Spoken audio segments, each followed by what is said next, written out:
Arturo, kung magpapatuloy ka pa dyan sa harap ng ledger mo, baka matapos ng potluck sa clubhouse at nandito ka pa rin nakaupo.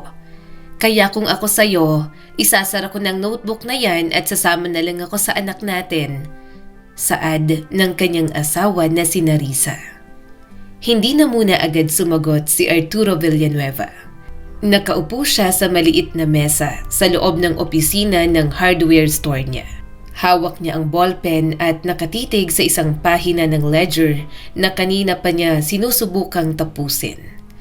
Ngunit sa totoo lang, ilang minuto na siyang hindi sumusulat. Naririnig niya sa labas ang ingay ng kalsada sa loob ng kanilang subdivision sa silang. Pati na ang mga tawanan ng mga batang naglalaro. Dahan-dahan niyang ibinaba ang ballpen at tumingala sa asawa.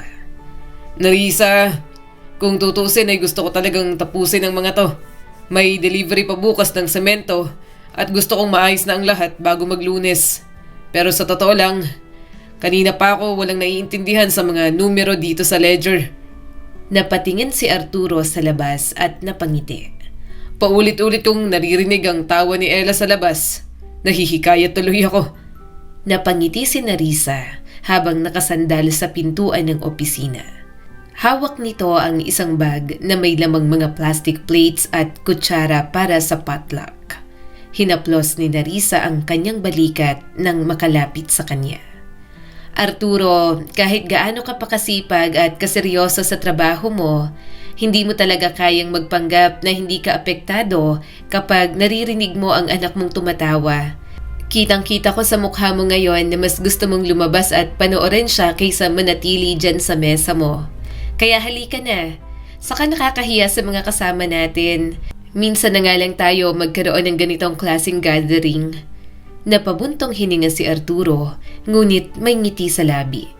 Hinawakan niyang kamay ng asawa at hinalik-halikan.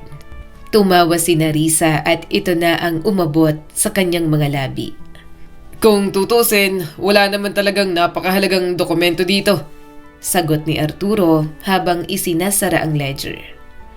Napatili ang kanyang asawa nang hilahin niya ito at dalhin sa kanyang kandungan.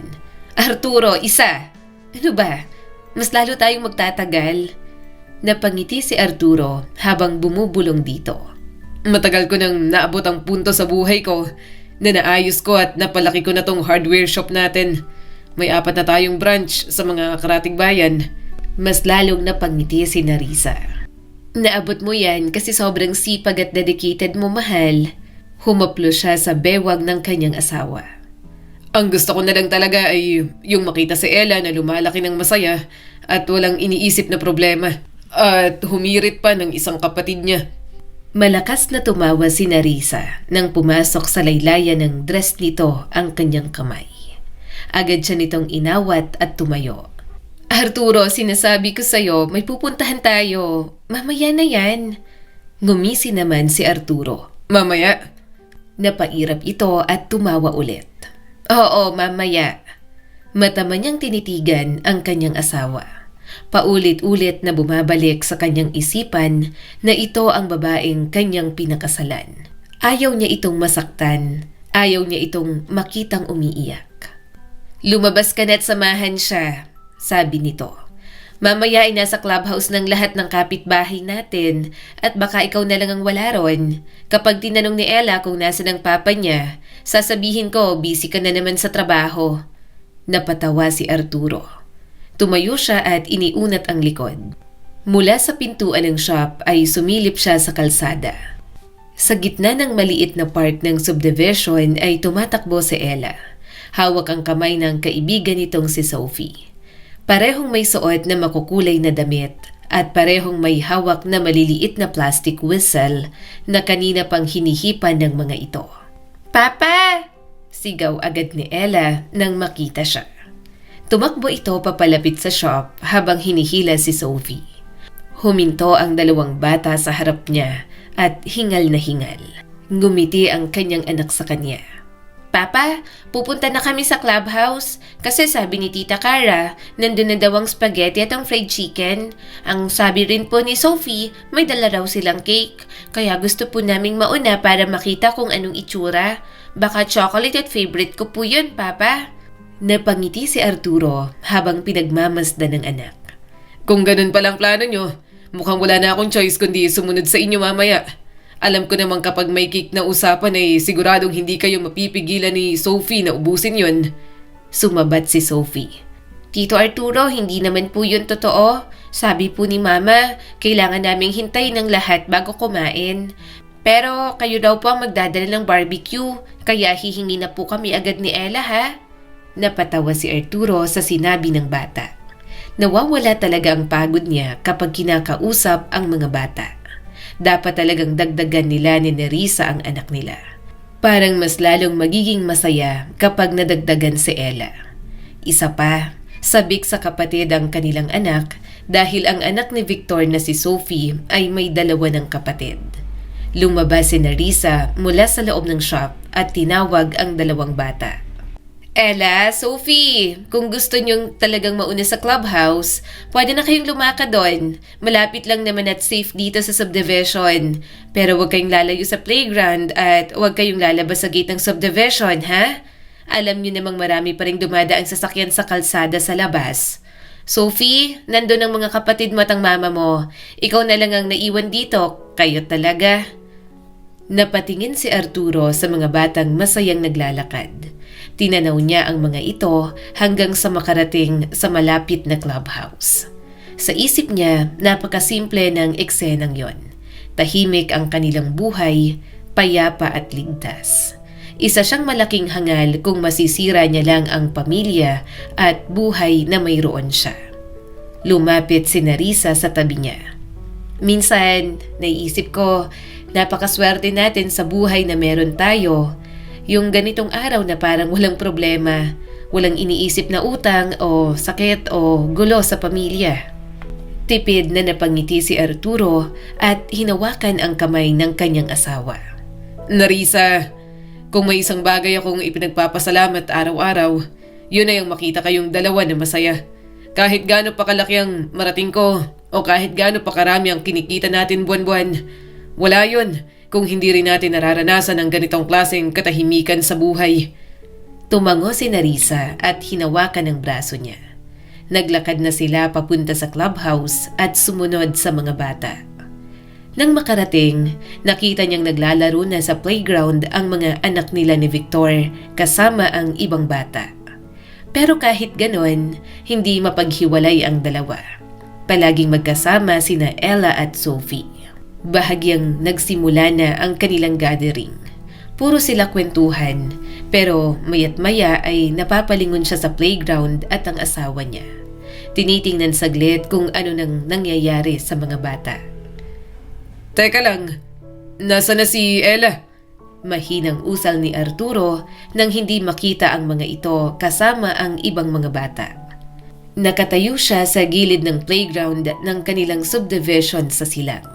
Hawak ang isang papel na plato na may barbecue at pansit. Kanina lang ay naririnig pa niya ang matinis na tawa ng anak niya at ang paulit-ulit na huni ng whistle na dala nito. Ngunit ngayon ay tila biglang tumahimik ang paligid. Napalingon siya sa swing kung saan kanina pa naglalaro sina Ella at Sophie. Bahagya pang gumagalaw ang isang swing at tila bagong tinulak lamang ng hangin o ng batang kabababalang. Lumapit si Nerissa sa tabi niya. May hawak na baso ng iced tea. Arturo, bakit ganyan ang tingin mo? Tanong nito habang sinusundan ng tingin ang direksyong pinagmamasdan niya. Hindi ko makita sina Sophie at Ella. Saad ni Arturo sa kanyang asawa. Kanina lang ay nakita ko pa sina Ella at Sophie na nagtatakbuhan dyan sa damuhan. Baka nandyan lang sila. Alam mo naman ang mga yon, kapag magkasama parang may sariling mundo. Hindi nagsalita si Arturo. Nakatingin lang siya sa playground. Pagkatapos ay nagsalita siya ng mabagal. Nerissa, sigurado ka bang nakita mo pa sila kanina lang? Ilang minuto na ako nakatayo dito at pinagmamasdan ng playground. Hindi ko pa sila nakikita. Bahagyang natahimik si Nerissa. Inilapag nito ang baso sa mesa sa tabi nila at sumilip sa playground. Baka nasa likod lang ng slide o baka pumunta sa swing sa kabilang side, sabi ng kanyang asawa. Alam mo namang minsan kapag naglalaro ang mga batang yon, kung san-san sila napupunta sa loob ng playground. Huwag kang mag-alala, lilitaw din ang mga yan. Ganyan talaga silang maglaro. Tumango si Arturo, ngunit hindi nawala ang kakaibang pakiramdam sa dibdib niya. Nag-iisang anak nila ni Narisa si Ella. Minsan niya lang mapagtuunan ng pansin dahil palagi siyang abala sa trabaho. Kaya ngayon na wala siyang ginagawa, bukod sa makipag-usap sa mga tao roon, palaging ora mismo ay na kay Ella ang kanyang paningin. Medyo nagtaka lang, Ibinaba niya na rin ang plato. pero ewan ko kung bakit parang kanina ko pa sila hinahanap ng tingin. At hindi ko man lang naririnig ang whistle na Ella na kanina pa niya hinihipa ng paulit-ulit na halos ikabingi ko na. Lumakad siya papunta sa playground. Sumunod naman si Narisa. Pagdating nila sa swing ay wala silang nakita, kundi ang ilang batang mas bata pa na naglalaro ng habulan. Lumapit si Arturo sa isa sa mga bata. Kanina ba'y nakita niyo si Ella at si Sophie dito sa swing o sa slide? Yung dalawang batang may hawak na whistle na kanina pang tumatakbo sa damuhan. Umiling ang bata. Kanina po nandito sila, tito, pero umalis na po sila. Napakunot ang noo ni Arturo. Umalis? Kanina pa po, sagot ng bata bago tumakbong muli sa kalaro. Napalingon si Narisa kay Arturo. Baka pumunta na sa clubhouse. Kanina pa naman sinasabi ni Ella na gusto niyang makita ang cake na dala ng pamilya ni Victor. Tumango si Arturo. Sige, tingnan natin. Hindi niya maintindihan kung para saan ang kaba. Basta ang alam niya, hindi siya mapakali hanggat hindi niya nakikita ang kanyang anak. Kailangan niya lang makasigurado. Naglakad sila pabalik sa clubhouse kung saan naririnig ang ingay ng mga kapitbahay. May mga nagkakwentuhan, may kumakain, at may mga batang naglalaro sa gilid. Ngunit nang tumingin si Arturo sa paligid, wala roon sina Ella at Sophie. Lumapit si Victor sa kanila. May hawak na plato ng pagkain. Pare, kanina pa kitang hinahanap. May bagong supplier ako ng tiles. At gusto kong malaman kung interesado kang kumuha para sa hardware store mo. Mukhang magandang presyo nila at... Naputol ang sinasabi nito nang magsalita si Arturo. Victor, nakita mo ba si Ella at si Sophie? Kanina pa namin sila hinahanap ni Narisa. Hindi ko rin makita ang anak mo. Napakunot ang noo ni Victor at saka biglang naalarma nang marinig ang pangalan ni Sophie. Nakita ko lang sila diyan kanina. Bakit wala? Parang may malamig na hangin na dumaan sa likod ni Arturo. Napatingin si Narisa sa kanya. Arturo, baka nasa ibang bahay lang sa subdivision. Baka nasa bahay sila ng ibang bata dito at doon nakikipaglaro. Huminga ng malalim si Arturo. Oo, baka nga. Ngunit sa loob niya, nagsisimula ng kumabog ng malakas ang puso. Pilit niya na lamang pinapakalma ang kanyang sarili para hindi mataranta ang asawa niya. Lumapit si Victor. Medyo hindi pa rin mapakali na hindi nakikita ang isang anak. Pare, anong nangyayari? Hindi namin makita sina Ella at Sophie, sagot ni Arturo. Kanina pa ako nakatayo sa playground at pinagmamasdan ng mga bata. Napansin ko na ilang minuto nang wala ang dalawang yun at nang tanungin ko ang ibang bata ay sinabi nilang umalis na raw sila. Biglang natahimik si Victor. Kumunot ang noo nito at sa pagkakataong yun, ibinaba na ang plato na may lamang pagkain. Maghanap tayo, sabi agad ni Victor.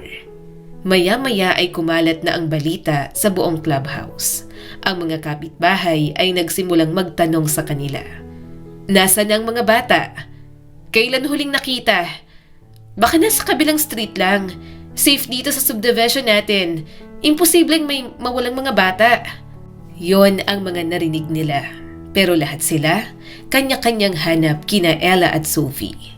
Lumakad si Arturo sa kalsada ng subdivision habang tinatawag ang pangalan ng anak. Ella! Sumagot lamang ang tahimik na hangin. Lumapit sila sa guardhouse ng mga security guard. Halos mapamura siya nang makitang tulog ito. Galit na galit si Victor, lalo na at pinsan nito ang may-ari ng subdivision. Tiningnan nila ang CCTV at doon nila napag-alaman na may kumuha sa kanilang mga anak. Sir Arturo, Sabi ng security guard at bahagyang kinakabahan. may sasakyan po na paikot-ikot sa playground. Napalingon si Arturo. Anong sasakyan? Kanino yan? Isang lumang van po. Sagot ng guard habang nakatingin sila sa nakuhang footage. Wala po yatang plate number, sir. Pasensya na ho talaga, sir.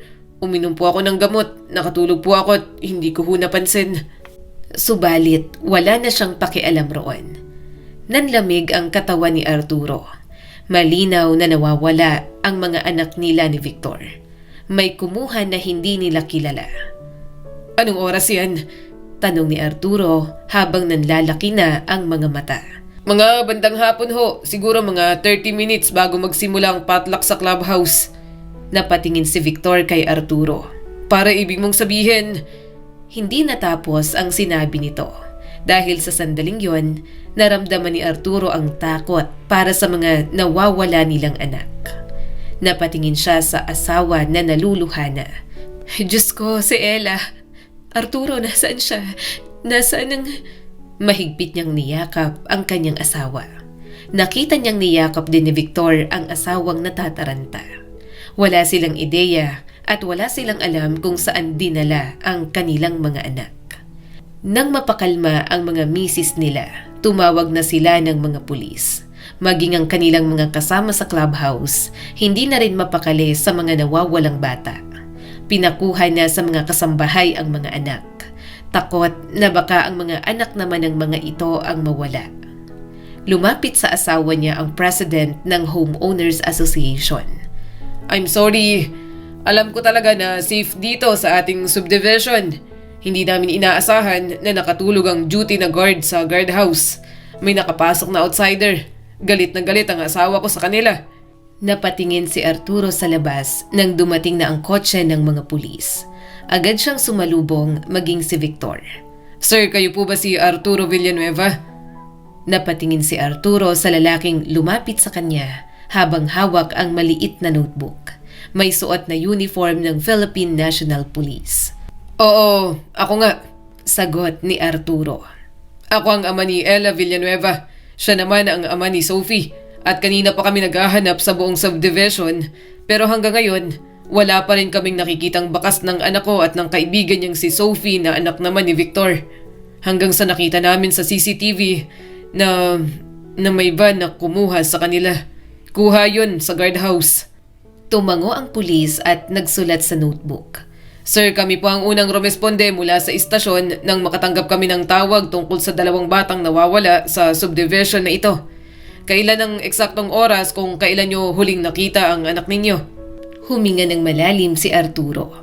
Kung tama ang pagkakatanda ko, bandang hapon yon, mga 4 p.m. Siguro mga ilang minuto bago magsimula ang potluck sa clubhouse. Narinig ko pa si Ella na hinihipa ng whistle niya habang tumatakbo sila ni Sophie sa playground. At pagkatapos ay pumasok ako sandali sa clubhouse para kumuha ng pagkain. At nang bumalik ako sa labas ay wala na sila. Sa likod niya ay narinig niya ang paghikbi ni Narisa. Nakaupo ito sa isang plastik na upuan.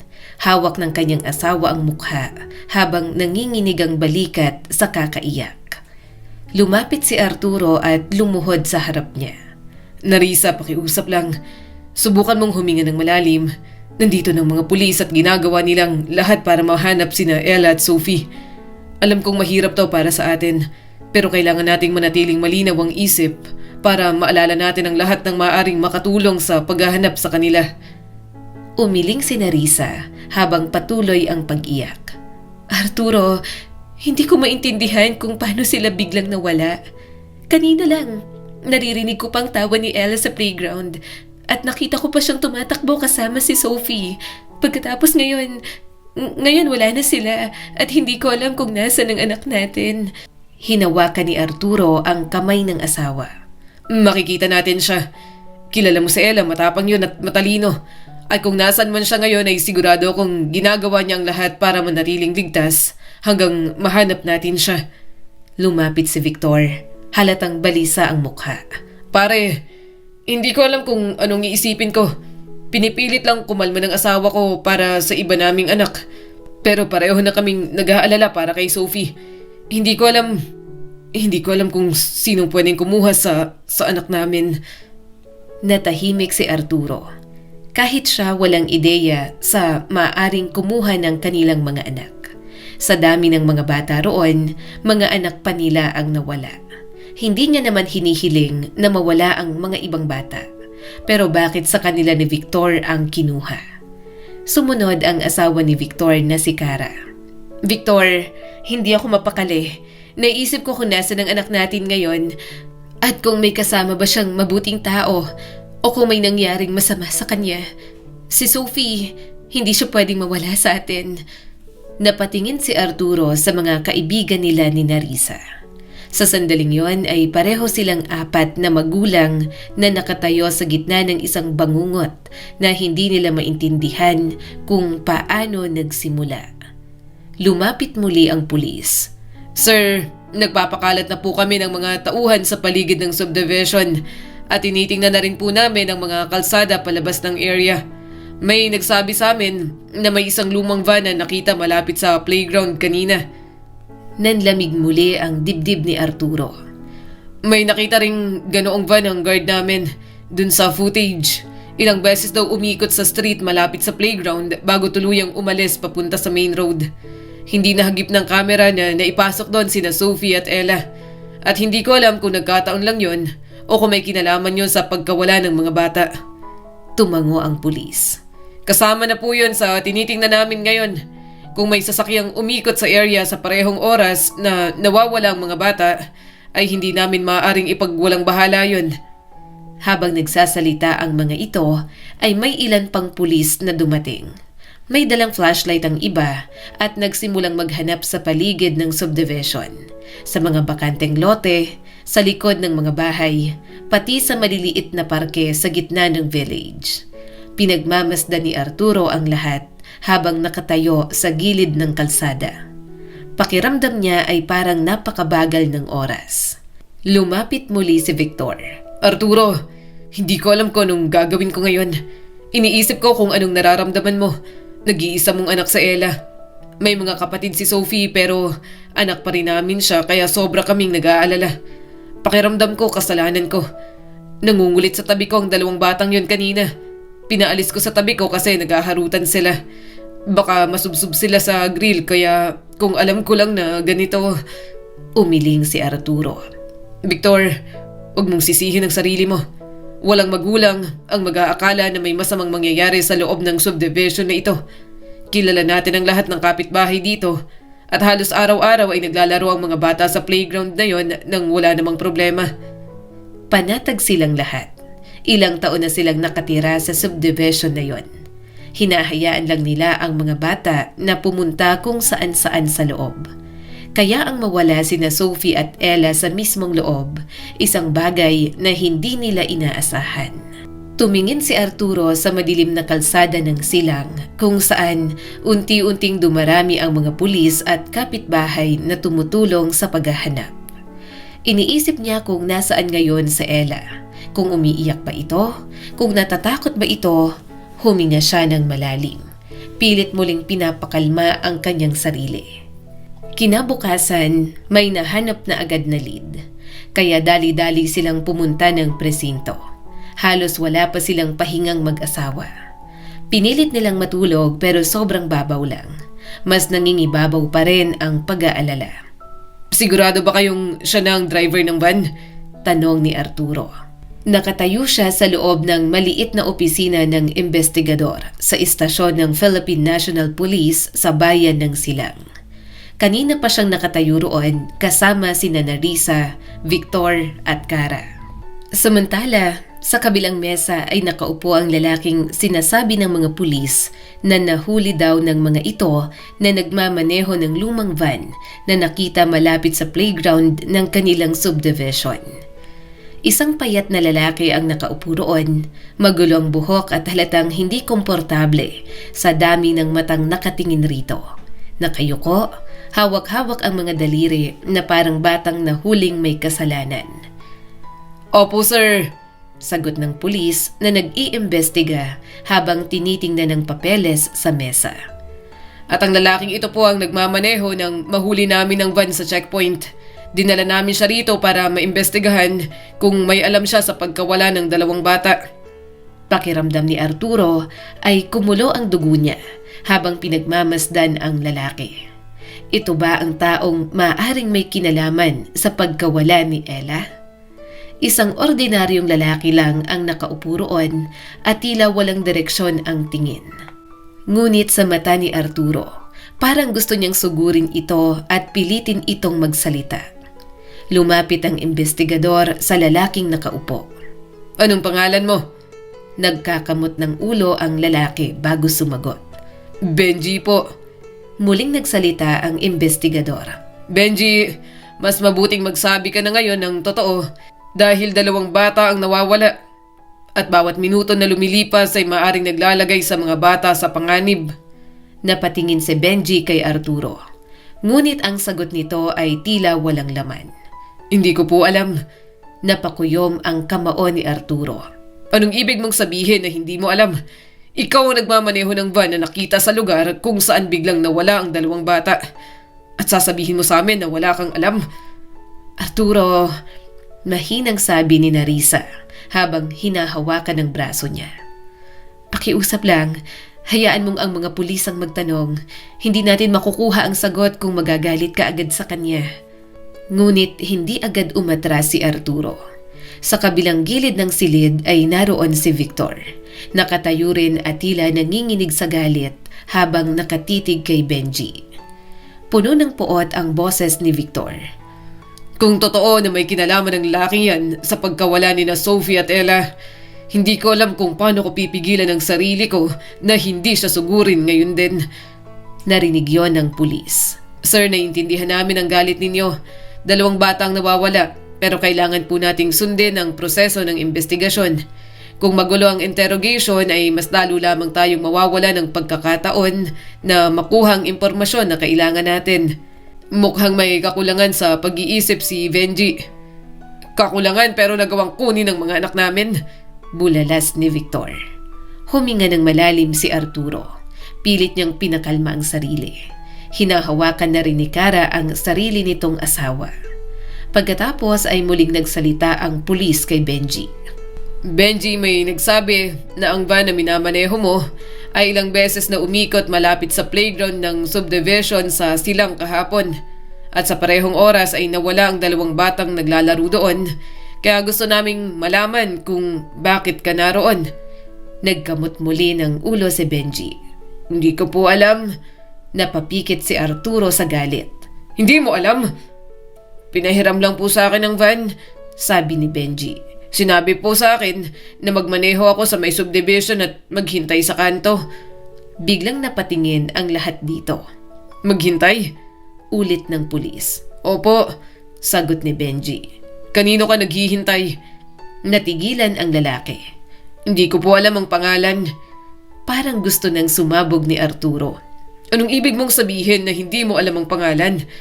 May nagsabi sa'yo na magmaneho sa lugar kung saan naglalaro ang mga bata at maghintay ka ron at hindi mo man lang alam kung sino ang taong yon.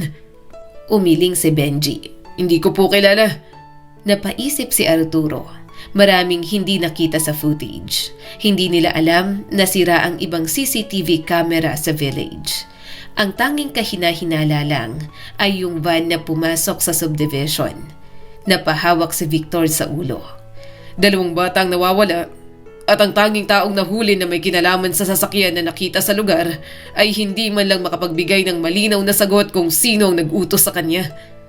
Lumapit si Kara at hinawakan ang braso ni Victor. Victor, please, tama na. Kalma muna. Hinahanap natin si Sophie. Samantala, muling nagsalita ang pulis.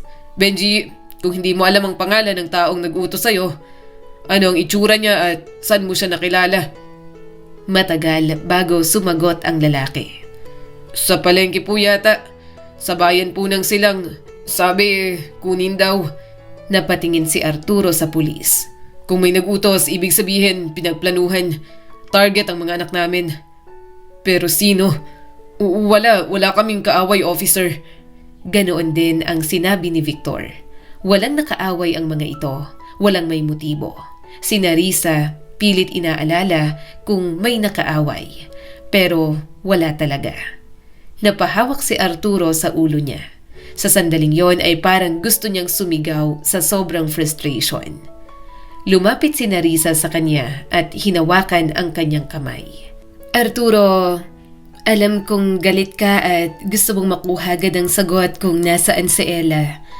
Pero kung hindi talaga alam ng lalaking to ang sagot, ay wala tayong makukuha sa kanya kahit sigawan pa natin siya buong gabi.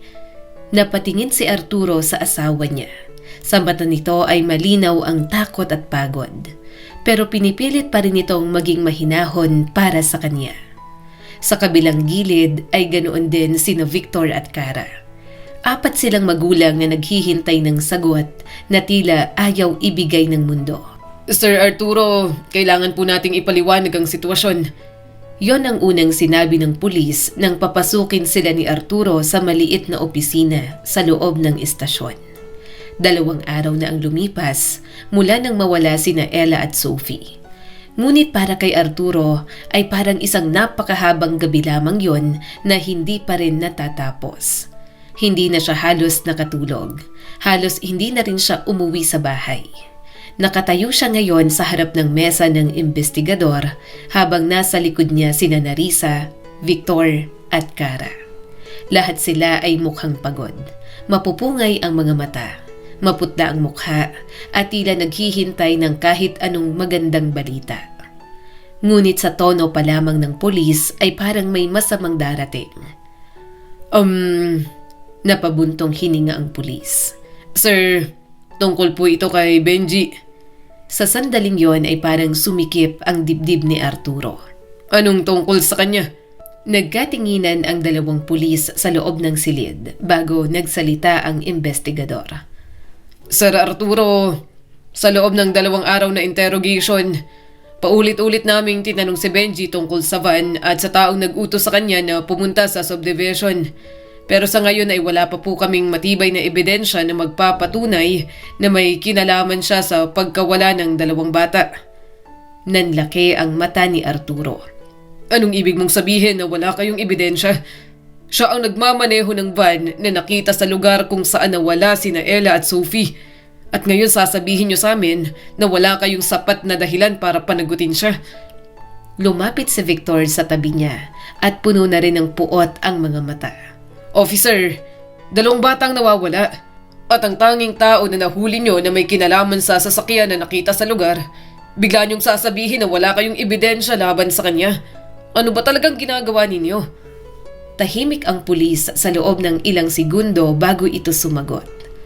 Sir, naiintindihan namin ang galit ninyo. Pero sa ilalim ng batas ay hindi namin maaring ibilanggo agad ang isang tao ng matagal kung wala kaming matibay na ebidensya na magpapatunay na siya ay sangkot sa krimen.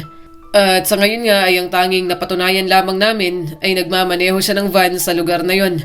Ngunit wala pa kaming saksi o ebidensyang nagsasabi na siya mismo ang kumuha sa mga bata. Lalo na't ayon sa assessment, may kakulangan siya sa pag-iisip. Person of interest pa lang po siya. Napahawak si Arturo sa noo niya. Pakiramdam niya ay parang umiikot ang silid. Hindi niya alam kung saan pa maghahanap sa mga nawawalang bata. Naluluhan na naman ang asawa niyang si Narisa. 2 araw na kaming hindi natutulog at naghihintay ng kahit anong balita tungkol sa mga anak namin. Parang awa niyo na. Kailangan naming mahanap ang anak namin. Ang Ella ko hindi ko kaya. Mamamatay ako kapag nawala siya. Niyakap niya agad ang asawa niya na muli na namang tumitindi ang pag-iyak. Ramdam niya yon. 2 araw pa lang na nawawala si Ella. Pero parang mababaliw na si Narisa. Kahit siya, gano'n na rin. Pero kailangan magpakatatag ni Arturo. Huminga ng malalim ang pulis. Hindi ibig sabihin na pakakawala namin siya ay titigil ng investigasyon. Patuloy pa rin naming susubaybayan si Benji at hahanapin ang taong nag-utos sa kanya na pumunta sa subdivision ninyo. Napailing si Arturo. Gayunpaman, kailangan nila yung tanggapin. Kung walang mapigang sagot dito, kailangan nilang tumingin sa ibang anggulo. Pinagmasdan niya si Benji habang papalayo ito sa pinto ng estasyon. Pakiramdam niya ay parang may malaking butas sa kanyang dibdib. 2 araw na hindi niya alam kung nasaan ang anak niyang si Ella. At ngayon, ang tanging taong maaring may alam sa nangyari ay Malaya nang naglalakad palabas ng estasyon sa silang. Huminga ng malalim si Arturo.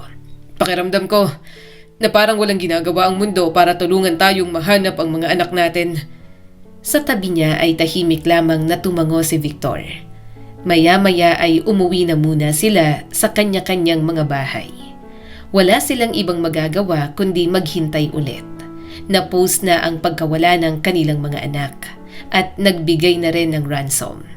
Umaasa na lang si Arturo na sana ay may nakakita kina Ella at Sophie. Pagka-uwi, inasikaso ni Arturo ang kanyang asawa. Ramdam na ramdam niyang sobrang stress na si Narisa.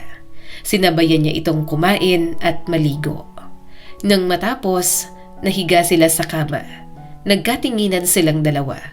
Nang tumulo na naman ang mga luha ni Narisa, agad niyang pinunasan yon. Arturo, ang anak natin, saan natin siya hahanapin? Baka natatakot na yon. Garal-galang boses na sabi ni Narisa. Shh! Tahan na. Mahanap natin siya. Kailangan nating magpakatatag. Kailangan natin ng lakas para mahanap si Ella. Tumango agad si Narisa at yumakap sa kanya. Kailangan na talaga nilang mahanap si Ella. Siguradong ikababaliw ng kanyang asawa kapag hindi napabalik ang anak sa kanila. Mahina pa naman ang loob ni Narisa. Pare, sigurado ka bang tama tong ginagawa natin?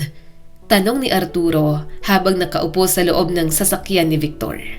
Nakaparada sila sa gilid ng madilim na kalsada sa bayan ng Amadeo. Sa harap nila ay ang isang maliit na bahay na gawa sa hollow blocks at yero. Yon ang bahay ni Benji. Kung hindi tayo sigurado, hindi tayo nandito ngayon. Sagot ni Victor habang nakatitig sa bahay sa tapat nila. Para sa akin, hindi sapat ang sinabi ng pulis na wala silang ebidensya laban sa lalaking yun. At kung sila ay hindi handang gawin ang lahat para malaman kung nasaan ang mga anak natin, tayo mismo ang gagawa ng paraan para malaman ang totoo. Tahimik lamang si Arturo sa loob ng ilang segundo. Pinagmamasdan niya ang maliit na bahay. Hindi yon ang bahay ng isang taong tila may kakayahang magplano ng malaking krimen. May lumang motorsiklo sa tabi, isang sirang upuan sa labas, at isang plastik na paso na tila matagal nang hindi nadidiligan. Tumingin siya sa kanyang kaibigan. Victor, parang tama naman ang mga pulis. Wala tayong mapipiga sa isang yan. Napalingon si Victor sa kanya. Anong ibig mong sabihin? Huminga ng malalim si Arturo bago sumagot. Gaya ng sabi nila, may kakulangan siya sa pag-iisip.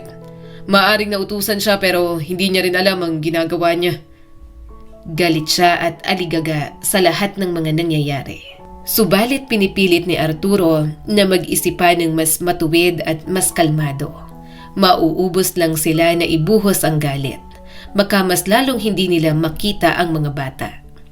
Parang wala na talaga siyang alam bukod sa sinabi niya sa atin. Sambit ni Arturo.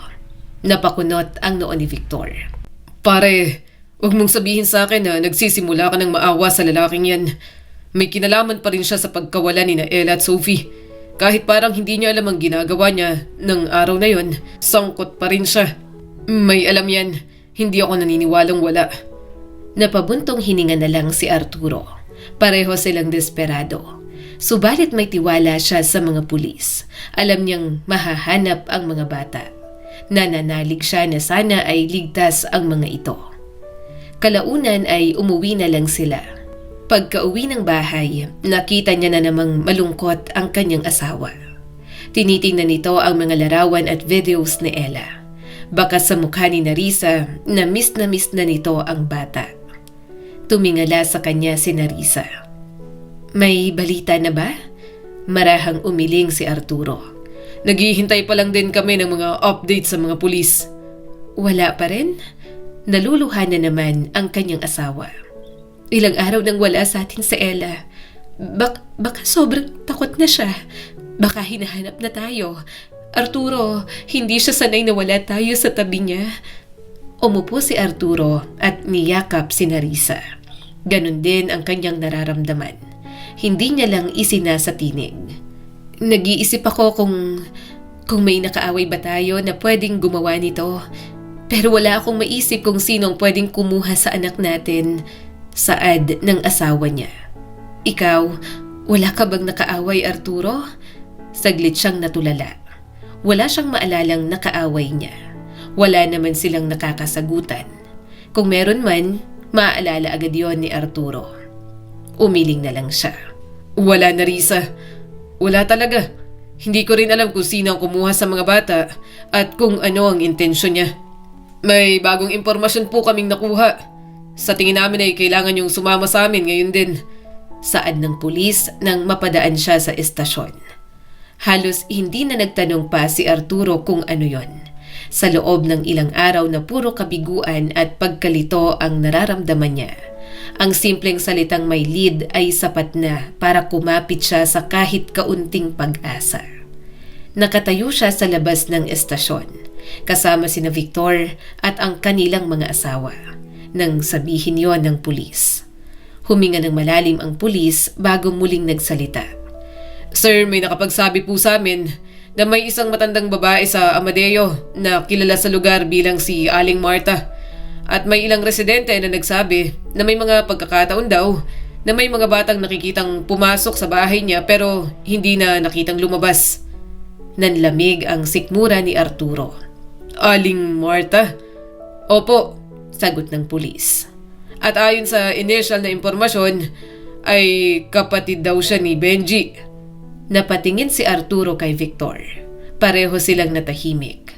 Parang biglang nagkaroon ng hugis ang lahat ng hinala nila. Kung kapatid siya ni Benji, posible na siya ang taong nag-utos sa kanya na magmaneho ng van sa subdivision. Saad naman ni Victor. Tumango ang pulis. Yan po ang isa sa mga tinitingnan namin ngayon.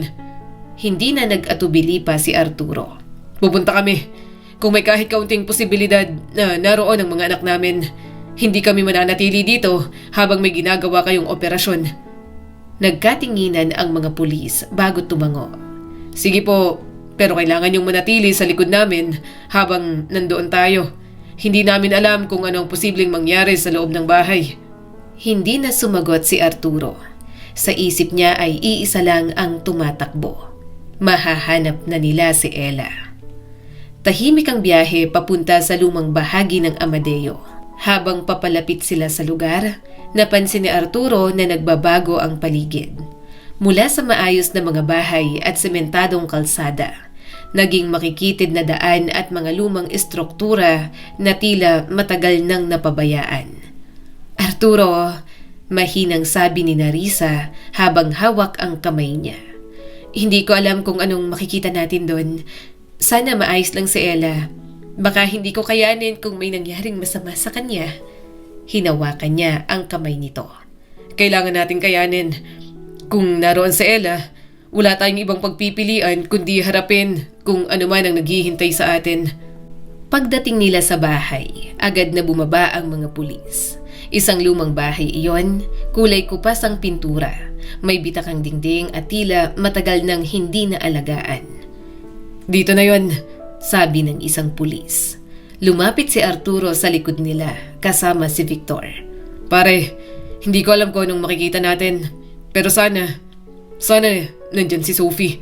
Saad ng kaibigan niyang si Victor. At si Ella, dagdag ni Arturo sa mababang boses. Lumapit ang pulis sa pintuan at kumatok ng malakas. Aling Marta! Pulis po! Ilang segundo ang lumipas. Pagkatapos ay unti-unting bumukas ang pinto. Isang matandang babae ang lumabas. Payat, kulubot ang mukha, at may kakaibang ngiti sa labi. Ano ang kailangan ninyo? Lumapit ang investigador. Ma'am, may impormasyon po kami na may mga batang dinala dito sa bahay ninyo nitong mga nakaraang araw. Kaya nais po naming magsagawa ng inspeksyon sa loob. Ngumiti si Aling Martha na parang katulad ni Benji, may kakulangan din sa pag-iisip. O baka nabaliw na dahil nahuli na at walang lusot. Mga bata, wala akong alam sa sinasabi ninyo. Hindi na nakapagpigil si Arturo. Nasaan ang mga bata? Huwag kang pangiti-ngiti dyan. Kanina pa ako nagtitimpi sa'yo. Kung may alam ka kung nasaan ang mga anak ko at ang anak ng kaibigan ko, mas mabuti pang magsalita ka na ngayon. Hindi mo alam kung anong kaya kong gawin para mahanap sila. Arturo, pigil ni Narisa at puno ng takot ang boses. Ngunit tila hindi naapektuhan si Aling Martha. Sa halip ay tumawa ito ng mahina. Galit na galit, pero hindi mo alam kung saan ka dapat magalit. Nagkatinginan ang mga pulis. Pasok na tayo, utos ng investigador. Pumasok sila sa loob ng bahay. Madilim at may amoy ng alikabok ang loob. Halos walang gamit. Isang mesa, ilang silya at lumang aparador lamang ang nandoon. Ngunit may napansin ang isang pulis sa sahig. Sir, may kakaiba rito. Isang kahoy na bahagi ng sahig ang tila may bakas ng madalas na pagbukas. Buksan nyo yan, utos ng investigador. Lumapit ang dalawang pulis at iniangat ang kahoy. At doon bumungad ang isang makitid na hagdan pababa. Parang tumigil ang mundo ni Arturo. Ella? Bumaba ang mga pulis, sumunod si Arturo kahit pinipigilan siya. Pagbaba niya ay isang maliit na underground room ang bumungad. Madilim, mabaho at halos walang ilaw. At sa sulok may isang batang nakahiga. Sophie! Sigaw ni Arturo habang tumatakbo papunta rito. Lumapit si Arturo. Mahina ang bata at halos hindi makagalaw. Sophie! Anak! Sabi ni Kara habang inaayos ang buhok ng bata. Nandito na kami. Ligtas ka na. Hindi ka na namin pababayaan. Biglang dumilat si Sophie. Ngunit mahina ito at halos hindi makapagsalita. Anak? Ella? Usal ni Narisa. Napatingin si Arturo sa paligid. Maliit ang silid at iisa lang ang bata. Parang may malamig na kutsilyong tumusok sa dibdib niya. Nasaan si Ella? Bulong ni Narisa at nagsisimula ng mataranta. Arturo ang anak natin. Wala ang anak natin. Lumapit siya kay Sophie. Sophie, nasan si Ella? Kasama mo ba siya dito? May nakita ka ba kung saan siya dinala? Umiling si Sophie na hinang-hinana. Napahawak si Arturo sa ulo niya. Hindi pwedeng wala siya rito. Ang anak namin, sandi na lang anak namin. Mabilis siyang umakyat pabalik sa itaas. Doon ay naroon si Aling Martha, nakaupo sa silya at kalmado. Lumapit si Arturo rito. Nasaan ang anak ko? Sabihin mo sa akin kung nasan si Ella. Nakita namin si Sophie kaya imposibleng hindi mo alam kung nasan ang anak namin ni Narisa. Tumingin sa kanyang matanda at ngumiti. Pagkatapos ay tumawa na parang baliw.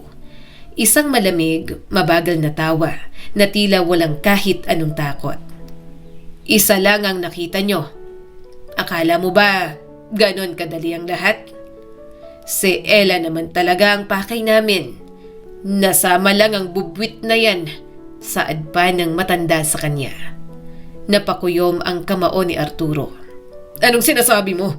Ibalik mo sa amin ang anak namin. Sabihin mo sa akin kung nasan siya. Saan niyo siya dinala? Sino may kagagawa nito? Ano bang ginawa namin sa inyo? Ngunit ang sagot ni Aling Martha ay isa na namang tawa. At sa sandaling yon, napagtanto ni Arturo na kahit nahanap nila si Sophie, ang bangungot nila ay hindi patapos. Wala pa rin ang anak niyang si Ella at hindi nila alam kung saan pa maghahanap. Nagsalita ang pulis. Dalhin sa presinto yan para maimbestigahan. Sa likod, malakas na umiiyak si Narisa. Muli siyang napatingin dito. Yun naman pala, nakita nito ang pito at bracelet ng anak nila. Mabilis siyang lumapit dito at agad itong pinatahan. Shh! Umiiyak na rin, nasabi ni Arturo. Mahanap natin si Ella. Mahanap pa natin siya.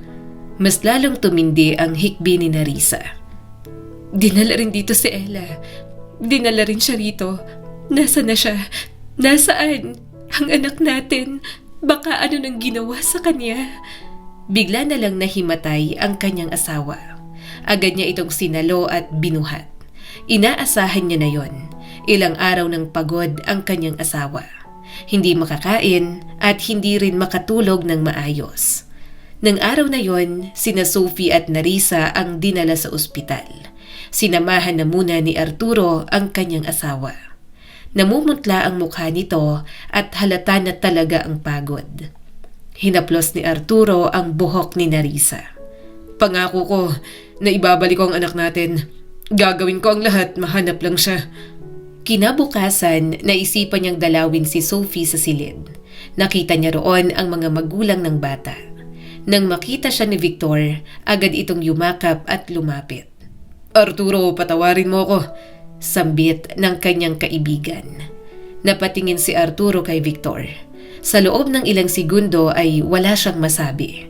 Nakikita niyang luha sa mata ng kaibigan. Ang guilt na tila hindi nito kayang itago kahit pilitin pa.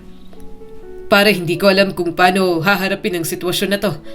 Habang hawak ko ang kamay ni Sophie at nararamdaman ko na ligtas na siya, naiisip kong wala pa rin si Ella. Huminga ng malalim si Arturo. Victor, huwag kang humingi ng tawad. Pakiramdam ko may kasalanan ako. Mukhang may mga taong galit sa aming mag-asawa. At ang anak lang namin ang punterya. Nadamay lang si Sophie. Hindi mo kasalanan ang nangyari. Ang mahalaga lang ngayon, mahanap ng anak ninyo. At magpapatuloy ang paghahanap sa anak namin. Napatingin si Arturo kay Sophie. Hindi niya kayang sabihin ang eksaktong nararamdaman niya. Dahil kahit anong sabihin niya, hindi magbabago ang katotohanan na wala pa rin si Ella. Lumipas ang ilang araw bago tuluyang nakabawi si Sophie. At nang dumating ang araw na yon, muling nagtipon sila sa isang pribadong silid sa ospital. Naroon si Arturo, Narisa, Victor at si Cara. Tahimik ang lahat habang nakaupo sa gilid ng kama si Sophie. Mahina ngunit gising na. Lumapit si Arturo ng dahan-dahan. Sophie, huwag kang matakot dahil nandito kami para tulungan ka. At gusto lang naming malaman kung ano ang nangyari sa inyo ni Ella nung araw na yon para mas maintindihan namin kung saan siya maaring napunta ngayon. Tumingin si Sophie sa kanya. May takot pa rin sa mga mata nito. Ngunit tumango ito ng bahagya. May mga lalaki po, sabi nito ng mahina. Napatingin ang lahat dito. Anong ginawa nila? Tanong ni Victor. Hinila po si Ella, sagot ni Sophie. Tapos ayaw ko pong bumitaw, kaya sumama po ako. Parang may kumurot sa puso ni Arturo. Hinila si Ella? Tumango si Sophie. Opo, siya po talaga ang gusto nilang kunin. Sigurado ka ba doon na si Ella ang talagang target at nadamay ka lang dahil ayaw mong bumitaw sa kanya? Opo, sagot ni Sophie. Sinabi po nila na bilisan dahil baka may makakita. Napahawak si Arturo sa gilid ng kama. Biglang nagkaroon ng direksyon ng lahat. May narinig ka ba na pangalan? Tanong ni Arturo at puno ng desperasyon. O may sinabi ba sila na makakatulong para malaman namin kung sino ang nag-utos sa kanila? Umiling si Sophie. Wala po. Napapikit si Arturo. At sa isang iglap, ang kaunting pag-asang naramdaman niya ay parang muling nawala. Pagkalabas nila ng kwarto, inalalayan niya si Narisa na medyo nanghihina pa. Arturo, kung si Ella talagang target, ibig sabihin may mga taong galit sa atin, sambit ng kanyang asawa. Napatingin siya rito. Yan din ang iniisip ko. Pero sino? Wala naman akong maalala na taong may ganong klaseng galit sa atin na kayang gawin ang ganitong bagay. Sumingit si Victor sa kanilang usapan. Pare, isipin mo ng mabuti. Sa negosyo mo, sa personal mong buhay, sa kahit anong aspeto. Baka may taong may kinikimkim na galit na hindi mo lang napansin. Ngunit umiling si Arturo. Wala akong maalala. At yon ang mas nakakatakot. Dahil kung may taong may galit sa kanya, hindi niya alam kung sino. Samantala, nasa bilangguan na sina Aling Marta at Benji sa kustodiya ng Philippine National Police. Ngunit kahit ilang beses pang tanungin, wala pa ring malinaw na sagot ang mga ito. Lumapit sa kanya ang investigador. Sir Arturo, patuloy pa rin naming iniimbestigahan si Aling Marta. Pero sa ngayon ay wala pa rin po siyang sinasabing diretsong impormasyon kung nasaan si Ella. Napahawak si Arturo sa ulo niya. Hindi siya pwedeng walang alam. Kung siya ang may hawak kay Sophie, imposible na wala siyang alam kung nasaan ang anak ko. Silipin niyo ang lahat ng anggulo. Maaring kamag-anak niya lang din ang nagpakuha sa bata. Kaya kahit anong gawin niyo, hindi magsasalita kung anong alam. Lumipas pa ang mga araw. Walang balita. Walang sagot sa mga tanong nila ni Narisa. Si Arturo ay halos hindi na umuuwi ng bahay nila sa Silang. Araw-araw ay kung saan-saan siya naghahanap. Sa mga kalapit na bayan, sa mga kalsada, sa mga lugar na kahit hindi sigurado ay pinupuntahan niya pa rin. Kasama niya si Narisa sa ilang pagkakataon, ngunit madalas ay pinipilit niya itong umuwi na lang upang makapagpahinga. Ang mga magulang niya ang sumasama sa asawa niya sa bahay. Sasama ko, Arturo, pagpupumilit pa ni Narisa. Umiling siya at hinalikan ito sa noo. Please, dito ka na lang muna sa bahay. Palagi kitang i-update. Gusto ko magpahinga ka, magpalakas ka. Kasama mo ang parents ko. Kailangan malakas ka, masigla ulit. Para kapag bumalik si Ella, mapagluto mo siya at maasikaso gaya ng dati. Naluluhang tumango ang kanyang asawa. Ibabalik mo si Ella rito, ha? Tulungan mong makauwi ang anak natin. Pangako, Narisa, makakauwi rin si Ella. Hindi ako titigil. Hindi ko susukuan na mahanap siya. Ang kapatid niyang babae naman ang pansamantalang nag-aasikaso ng negosyo. Kuya, wag mo nang isipin ang negosyo. Sabi nito sa kanya isang araw. Ako na munang bahala dito. Mas mahalaga ngayon na mahanap si Ella kaysa sa kahit anong kita ng tindahan. Salamat, Amara. Sadyang hindi na lang talaga namin alam ang gagawin ni Narisa. Nilapitan siya ng kanyang kapatid. Nananalangin kami na sana makita niyo na si Ella. Mababalik din siya rito, kuya. Saka brave girl si Ella. Matalino siya, kaya alam kong magiging okay lang ang pamangkin ko na yon. Tumango lamang si Arturo noon. Dahil ang totoo, wala na siyang pakialam sa negosyo. Wala na siyang pakialam sa kahit ano. Basta mahanap lang niya ang kanyang anak. Ngunit habang lumilipas ang bawat araw na walang balita, lalo lamang lumalala ang pakiramdam ni Arturo. Parang unti-unting nagiging mas madilim ang mundo. At ang bangungot na sinimulan ng pagkawala ni Ella ay tila hindi na matatapos. Sir Arturo, may magandang balita po kami. Pumunta po kayo agad sa presinto. Halos tumigil ang mundo ni Arturo sa narinig niyang yon. Nakatayo siya sa gilid ng kalsada sa Silang habang hawak ang cellphone. Ilang araw na puro masamang balita o wala talagang balita ang natatanggap niya. Kaya ang salitang magandang balita ay parang hindi niya agad maunawaan. Ano yun? Tanong niya rito at agad na lumapit sa kanyang sasakyan. Huminga ng malalim ang pulis sa kabilang linya. Sir, may isang truck driver po na nagdala kay Ella dito sa presinto. Natagpuan daw po niya sa gilid ng highway madaling araw. Parang may sumabog sa loob ni Arturo.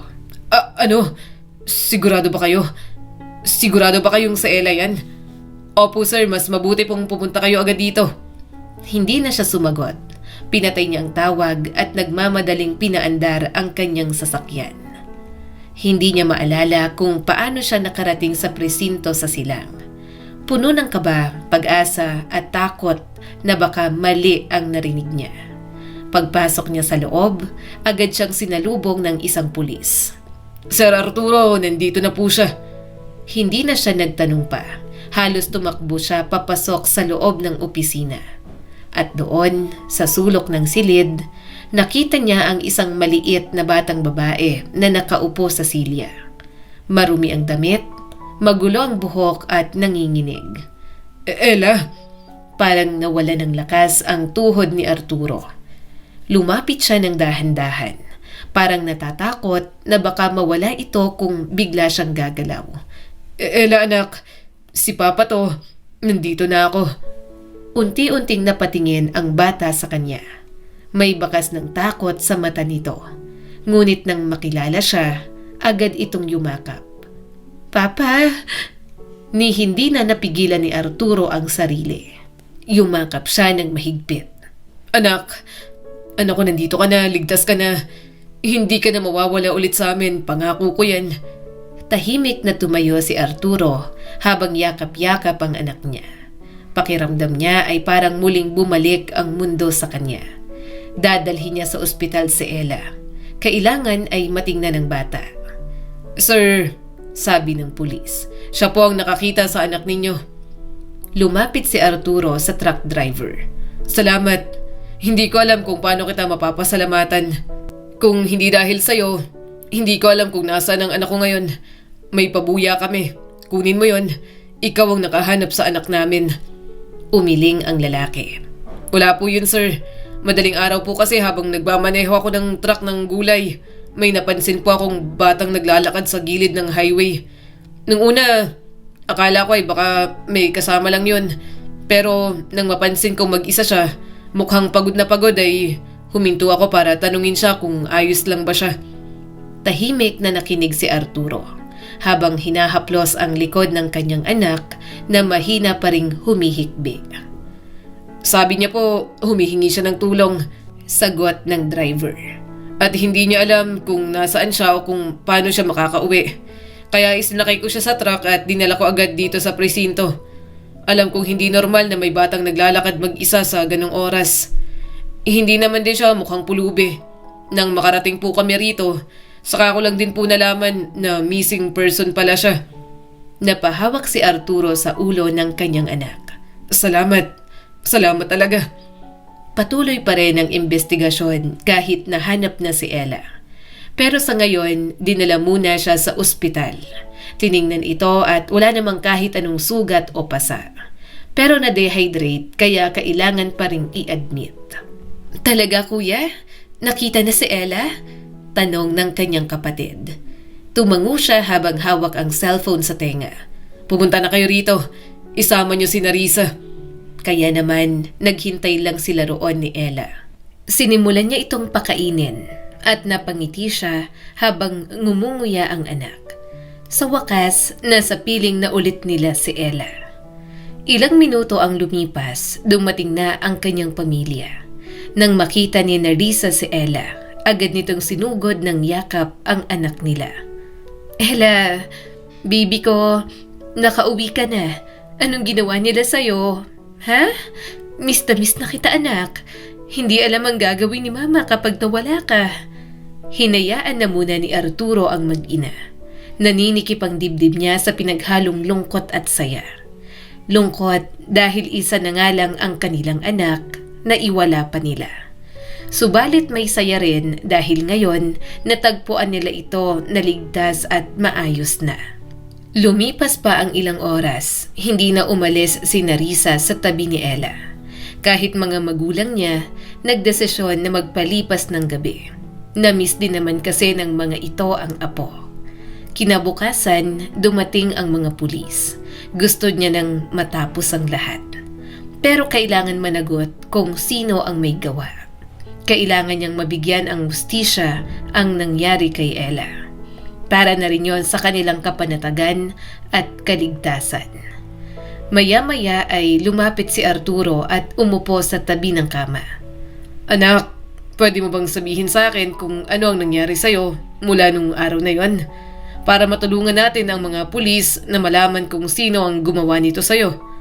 Sandaling nanahimik si Ella. Mataman itong tumingin sa kanya bago magsalita. "May bahay po." Mas lalo siyang lumapit. Anong bahay yun, anak? Hindi ko po alam kung saan, sagot niya. Pero lagi po akong nandun, mag-isa lang po ako. Nanikip ang dibdib ni Arturo. May kasama ka bang ibang tao doon? May babaeng pumupunta sa kapwa lalaki, sagot ni Ella. Mabagal ang mga salita na tila pilit inaalala ang nangyari. Pinapakain niya po ako, pero hindi ko po siya nakita. Bakit hindi mo siya nakita? Nakapiring po ako palagi, tugon ng kanyang anak. Napapikit si Arturo. Anak, Pero nakatakas po ako, dagdag ni Ella. Tinanggal ko po yung piring ko tapos naghanap po ako ng daan palabas. Naglakad po ako ng matagal hanggang may nakita po akong truck. Nagkatinginan silang mag-asawa. Bakas ang pag-aalala sa mukha ni Narisa habang hinahaplos ang buhok ni Ella. Okay lang anak, hindi ka na nila makukuha. Nandito na kami. Napatingin ang pulis kay Arturo. Sir, base sa kwento ng anak ninyo, mukhang inililipat-lipat siya ng lugar o sadyang itinago sa isang bahay na hindi madaling matunton.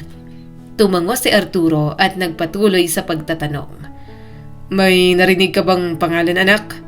O may nalala ka bang kahit anong bagay na makakatulong sa atin na malaman kung sino ang mga taong yon? Yung mga nagpadukot sa'yo? Umiling si Ella. Wala po, Papa.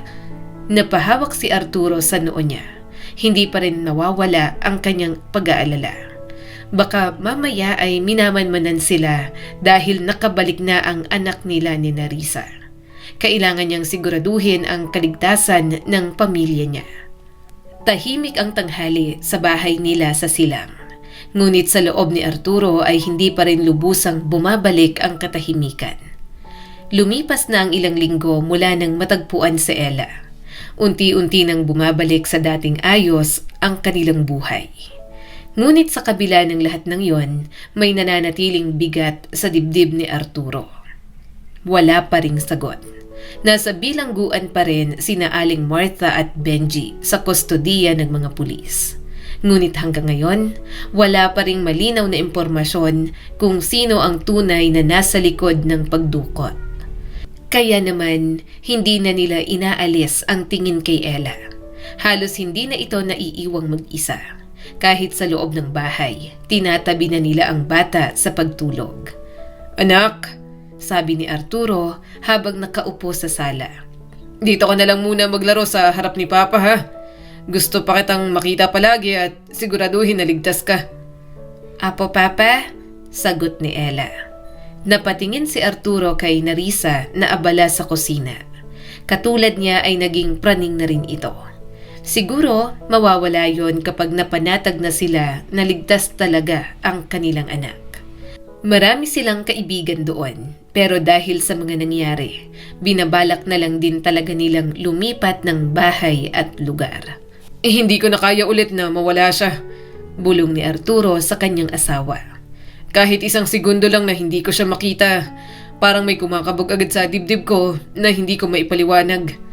Huminga ng malalim si Narisa bago sumagot. Pareho tayo, kaya nga kahit ako, hindi ko na rin siya pinapalayo sa akin. Tahimik na tumango si Arturo at niyakap na lang si Narisa. Pinipilit nilang bumalik sa normal ang lahat. Ngunit isang araw, may dumating na bisita. Arturo? Tawag ni Narisa mula sa may pintuan. May bisita ako. Si Yana. Yung bagong kapitbahay natin na nakilala ko nung isang araw sa labas. Napatingin si Arturo.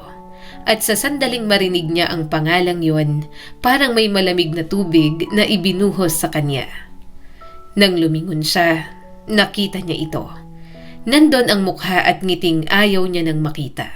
Parehong babae na pilit niyang kinalimutan. Pilit binabaon ang nagawang kasalanan. Hello? Bati ni Yana at matamang nakatingin sa kanya.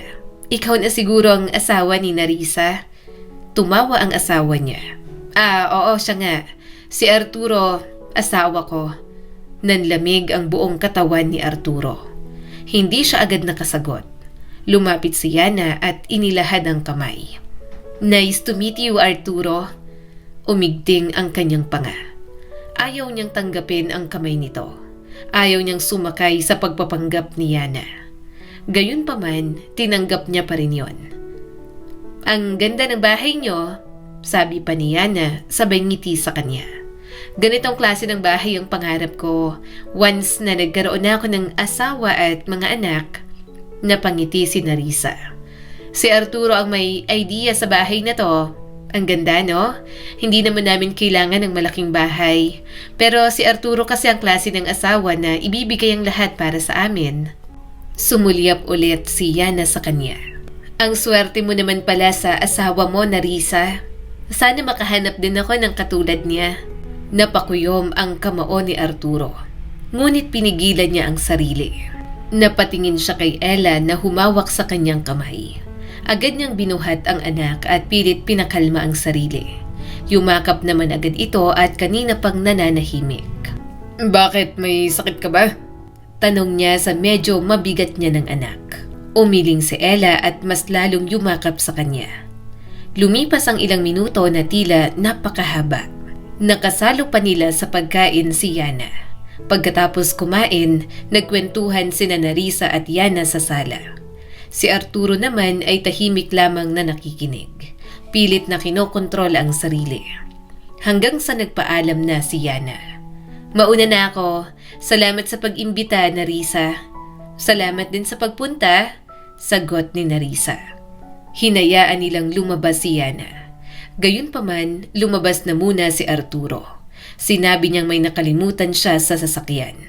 Pero ang totoo, pupuntahan niya si Yana. Bago pa tuluyang makalabas si Yana, bigla niya itong hinila. Anong ginagawa mo dito? Huwag mong sasabihin na nagkataon lang ang lahat dahil hindi ako naniniwala sa ganun. Tumawa si Yana ng mahina ngunit mapang-asar. Miss mo na ba ako? Lalong nag-init ang ulo ni Arturo. Tigilan mo na ako. Matagal na yung nangyari at wala nang ibig sabihin yun sa akin. Talaga ba? Sagot ni Yana at mas lalong lumapit. Sa naaalala ko, hindi ka ganon kawalang pakialam nung gabing yon. Bago pa siya makapagsalita, sinubukan siyang halikan ni Yana. Ngunit agad siyang umatras. Akala niya ay tumigil na ito sa paghabol sa kanya. Pero nagpahinga lang yata at mukhang manggugulo na naman. Tumigil ka! Mariing singhal niya rito.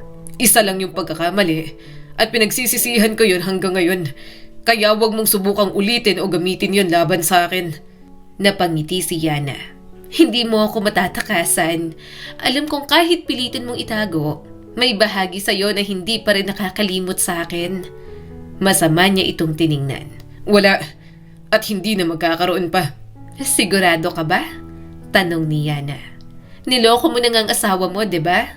Bakit hindi mo pa ituloy-tuloy? Choice mo naman loko nung gabing yon, hindi ba? Pumatol ka na sa akin.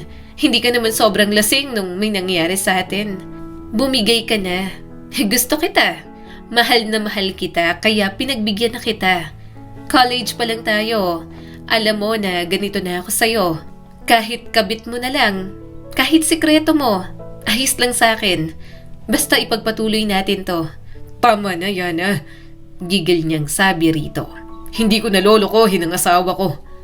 Bakas ang galit sa mukha ni Yana. Ayaw mo? Talagang ayaw mo? Pwes, handa akong agawin ka mula sa asawa mo. Kung yun ang kailangan para mapatunayan ko na akin ka, gagawin ko. Hindi mo ko matatanggihan. Akin ka na, Arturo. Halos sumabog sa galit si Arturo. Napatingin muna siya sa bahay at baka lumabas doon si Narisa. Lumayas ka at huwag ka nang babalik dito sa bahay namin. Higit sa lahat, huwag mong susubukang magsabi ng kahit na ano sa asawa ko. Hindi mo gugustuhin ang mangyayari kapag ginawa mo yon. Tumawa si Yana at parang wala itong kinatatakutan. Magkikita pa tayo, sabi nito bago tuluyang umalis. At iniwan siya nitong puno ng galit at kaba. Hindi pwedeng masira ang kanyang pamilya. Hindi niya yon hahayaan.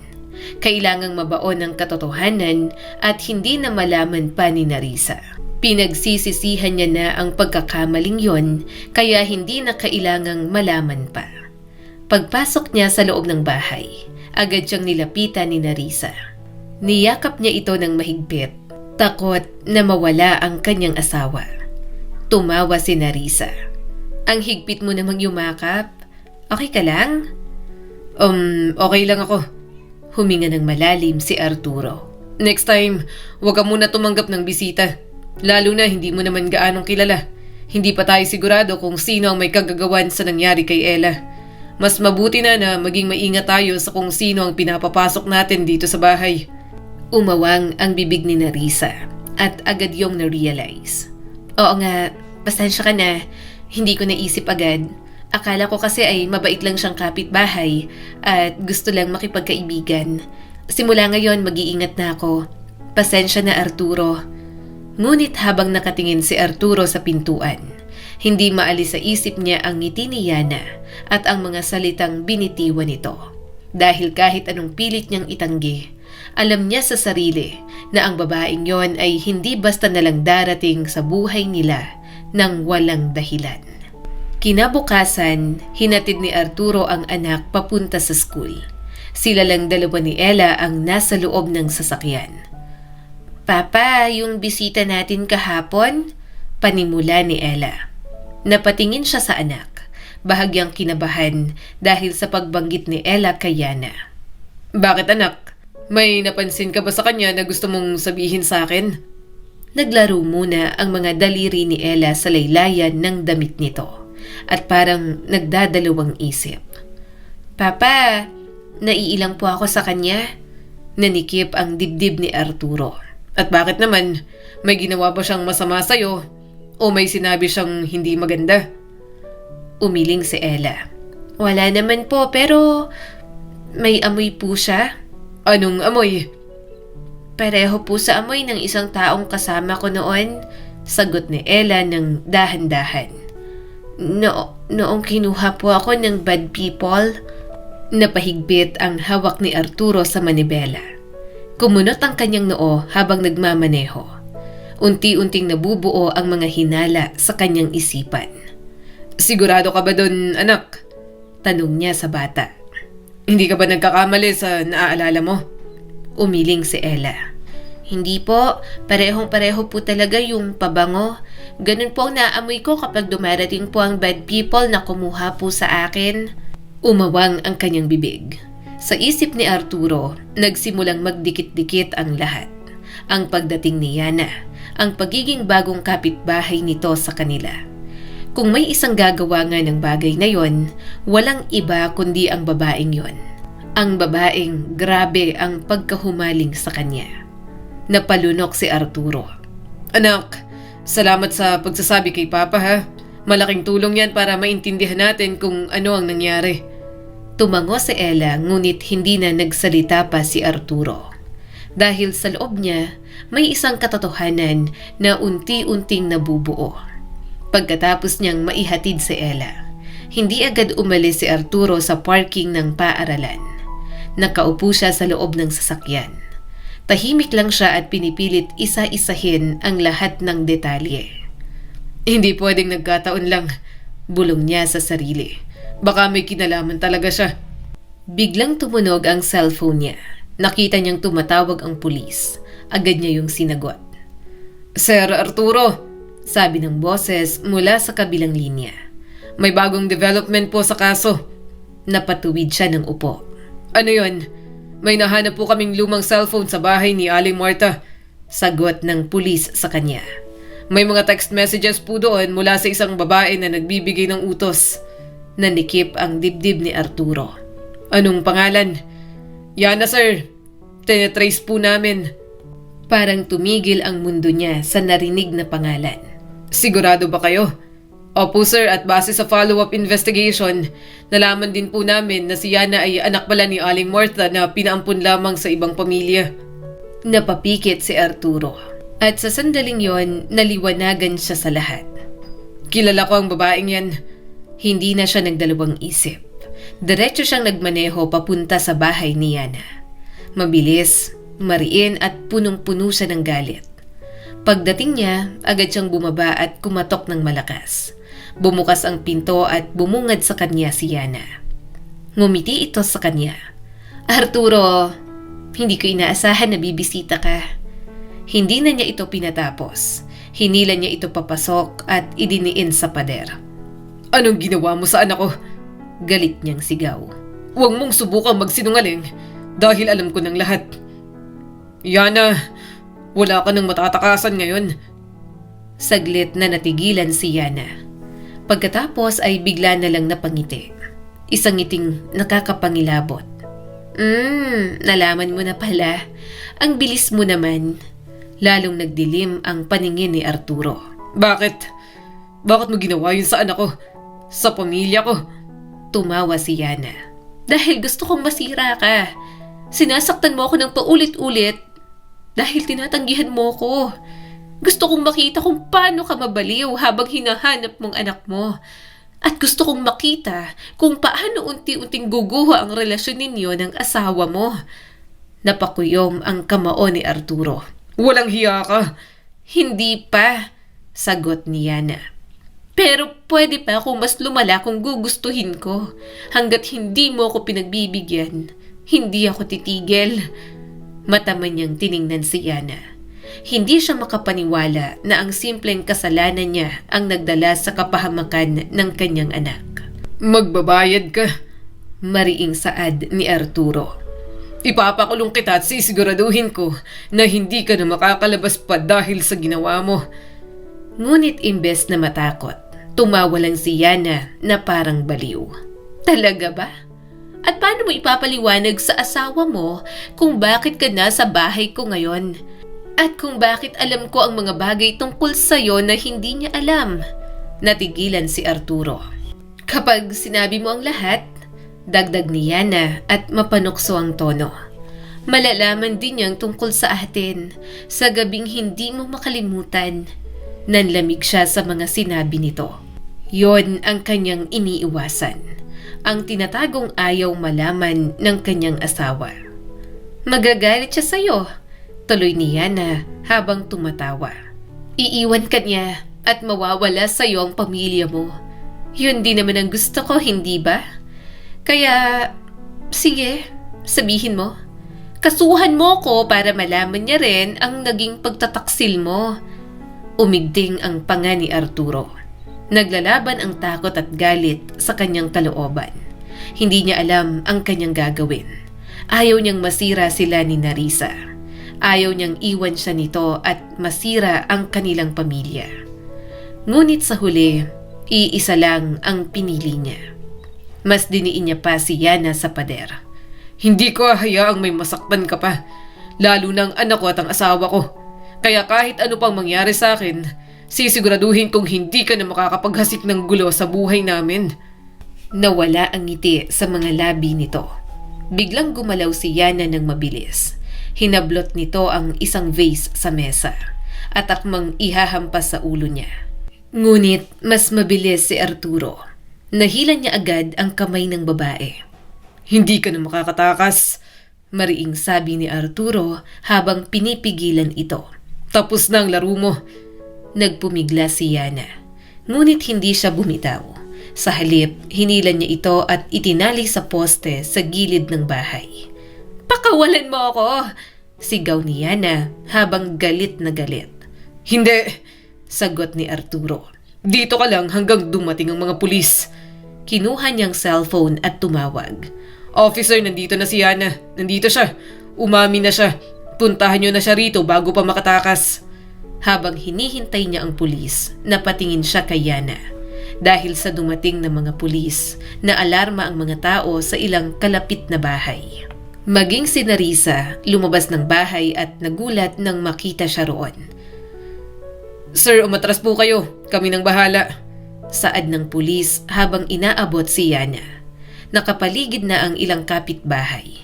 Nagbubulungan, nagtataka kung ano ang nangyayari. Hindi na yon napansin ni Arturo. Pakawalan niyo ako! Sigaw ni Yana. Galit at nagwawala habang kinakalag ng pulis ang tali. Wala kayong karapatan na hulihin ako. Wala kayong ebidensya.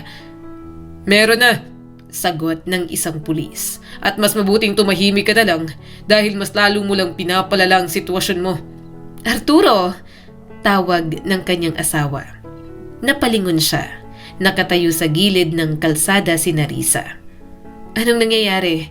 Bakit may pulis at bakit nandito si Yana? At bakit siya nakaposas? Hindi agad nakasagot si Arturo. Hindi niya alam kung saan magsisimula. Gusto niyang magdahan-dahan sa pagpapaliwanag sa kanyang asawa. Subalit, imposibleng magdahan-dahan sa sitwasyong yon. Arturo, kausapin mo ko. Anong nangyayari dito? Tanong pa ng kanyang asawa. Huminga ng malalim si Arturo. Kailangan ko siyang dalhin sa presinto. Si Yan ang nasa likod ng nangyari kay Ella. Parang hindi agad na proseso ni Narisa kung ano ang narinig. Ano? Anong sinasabi mo? Bakit siya? Siyang may pakana. Ulit ni Arturo. Si Yan ang nag-utos na dukutin si Ella. Napaatras si Narisa. Napatingin ito kay Yana at hindi makapaniwala. Alam niyang naguguluhan ito pero marami pa silang dapat na gawin. Hindi ko maintindihan, sabi ni Narisa. Nalilito ako. Paano? Bakit? Paano siya? Ipapaliwanag ko, putol ni Arturo. Pero hindi ngayon. Kailangan ko muna siyang samahan sa presinto. Tahimik lang si Narisa habang nakatitig sa kanya. Kitang-kita sa mukha nito ang pagkalito. At unti-unti, bumahan na roon ang takot. Arturo, ano pa ang hindi ko alam? Ngunit hindi na siya sumagot. Mahigpit niya na lang niyakap ang kanyang asawa. Dahil alam niya na kapag nagsimula siya, wala na siyang matitira pang maitatago. Sa presinto, naging mabilis ang mga pangyayari. Kinuha ang salaysay ni Arturo. Iniharap ang ebidensya, ang cellphone, ang mga messages. Haharapin nito ang mga kaso at nasa custody na ng mga pulis kasama ang pamilya na kasabwat nito. Pag-uwi niya sa bahay, tahimik ang buong paligid. Mabigat at alam na agad ni Arturo kung ano ang bubungad sa kanya. Ella? Mahina niyang tawag. Lumabas ang katulong. Sir, tulog na po si Ella, pero si ma'am nasa likod po. Napabuntong hininga si Arturo. Alam niya na yon ang oras para maging totoo siya sa kanyang misis. Lumakad siya papunta sa likod at doon nakita niya si Narisa na nakaupo at tahimik. Halatang naghihintay ang asawa niya sa kanya. Umupo ka, sabi ni Narisa nang makita siya.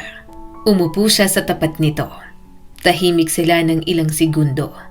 Sa panlalamig pa lang ng kanyang asawa, alam ni Arturo na marami nang tumatakbo sa utak nito. Ngayon, ipaliwanag mo sa akin ang lahat, sambit ni Narisa sa kanya. Sabihin mo sa akin ang totoo. Gulong-gulo na ako sa lahat ng ito. Huminga ng malalim si Arturo. Wala pa man pero nangingislap na agad sa luha ang kanyang mga mata. Ayaw ni Narisa ng manloloko. Alam na alam niya yon. Nagloko at sumama sa ibang babae ang ama nito. Kaya alam niyang may trauma ito sa lalaking nangaliwa. Matagal ko na siyang kilala. Simula ni Arturo at punong-puno ng pagsisisi. Nakilala ko siya sa isang bar isang gabi at nagkamali ako. Hindi gumalaw si Narisa. Ngunit mas lalong tumigas ang ekspresyon nito. May nangyari sa amin, dagdag ni Arturo at mariing napapikit. At pagkatapos noon ay paulit-ulit siyang nagpapakita sa shop. Pero tinataboy ko siya dahil ayokong maulit yon. Tahimik pa rin si Narisa. Ngunit ang katahimikan na yon ay mas masakit kaysa sa sigaw. Parang mas gusto pa ni Arturo na sigawan siya ng kanyang asawa. Saktan na lang siya nito, sapakin, sipain para mailabas ang galit. Hindi yung nananahimik ito habang sinasabi niya lahat ng nagawa niyang pagtataksil. Nagpatuloy muli si Arturo. Akala ko tumigil na siya, pero bumalik siya. At hindi ko alam na siya palang may kinalaman sa pagkawala ni Ella. Napapikit si Narisa. Nakita niyang nanginginig na ito. Sinubukan niyang hawakan ng asawa pero inilayo nito ang sarili. Matalim ang mga matang tiningnan siya ni Narisa. Hindi mo sinabi sa akin na may ganun kang nakaraan. Kung hindi pa napahamak ang anak natin, hindi ko pa malalaman ang lahat ng to. Tumulo ang mga luha ni Arturo. I'm sorry. Natakot ako. Natakot akong masira tayo. Napatawa si Narisa. Ngunit wala namang saya roon. Mas nasira tayo ngayon. Hindi lang pala pagtataksil ang ginawa mo, kundi dinala mo pa sa panganib ang mismong buhay natin. Hindi ko ginusto yon. Sagot ni Arturo at halos nagmamakaawa na. Hindi ko alam na gagawin niya yon. Pero nangyari pa rin, putol ni Narisa. At ang anak natin ang muntik mawala dahil sa kasalanan mo. Sunod-sunod na tumulo ang mga luha ni Arturo. Wala siyang masabing kahit anong kayang magtanggol sa mga kasalanan niya. Dahil tama naman ang kanyang asawa. Unti-unti siyang lumuhod sa harap nito. Narisa, patawarin mo ako. Kahit hindi mo na ako mahalin, kahit galit ka sa akin habang buhay, kahit na isumbat mo sa akin araw-araw, basta wag mo lang akong iwan. Natatakot ako na mawala kayo sa akin. Niyakap niya ang mga binti ng kanyang asawa. Yun ang pinakamababang nagawa niya sa kanyang buong buhay. Kailanman ay hindi siya nagmakaawa. Tanging sa asawa niya lang na nagawa niya ng kasalanan. At ano ang gusto mong gawin ko? Tanong nito habang puno ng luha ang mga mata. Magpanggap na walang nangyari? Kalimutan na lang ang lahat? Handa akong gawin ang lahat, sagot ni Arturo. Para maayos tayo. Parang awa mo na, wag mo kong iwan. Wag niyo akong iwan ni Ella. Mahal na mahal ko kayo. Ngunit umiling si Narisa. Hindi ganun kadali yun. Mahal mo kami pero nakuha mo pa rin magtaksil. Katulad ka rin ng ama ko. Mga manloloko kayo. Mabilis siya nitong tinalikuran.